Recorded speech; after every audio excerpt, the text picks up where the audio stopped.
বন্ধুরা, আমরা এখন দীঘার হোটেল রুম ছেড়ে স্টেশনের সামনে চলে এসেছি। আমাদের দীঘা ঘোরা কমপ্লিট, আমরা তাই এখন বাড়ি ফিরে যাচ্ছি।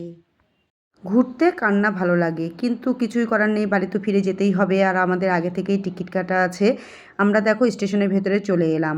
স্টেশনটা খুব একটা বড় না, প্রচণ্ড রোদের তাপ, তাকানোই যাচ্ছে না। স্টেশনের একদম পাশেই জগন্নাথ দেবের মন্দিরটি। দেখো, মনে হচ্ছে এক লাফেই চলে যাওয়া যাবে জগন্নাথ দেবের মন্দিরে। আমাদের ট্রেন চলে এসেছে, আমরা তাই তাড়াতাড়ি করে যাচ্ছি।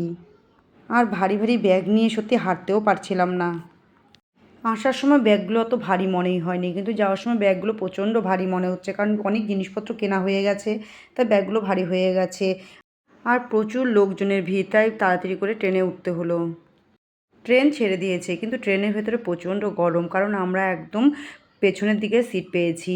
ফ্যানের হাওয়া তেমনভাবে লাগছিল না, তাই প্রচণ্ড গরম লাগছিল। আর এদিকে দেখো, ট্রেনের মধ্যে তো অনেক হকার ওঠেই, কিন্তু আজকে এক জাদুকর উঠেছে, যে জাদু খেলা দেখাচ্ছিল। মাঝে তোমাদের সঙ্গে কোনো কিছুই শেয়ার করা হলো না। যাই হোক, দেখো আমরা এখন শিয়ালদা পৌঁছে গেছি। শিয়ালদা থেকে ক্যাফে বুক করে আমরা চিতপুর স্টেশনে পৌঁছে গেলাম। স্টেশনের পেছনের দিকে আমাদের গাড়িটি পার্কিং করেছে। স্টেশনের পেছনের দিকে দেখো একদমই ফাঁকা, শুধু কয়েকটি গাড়িই আছে।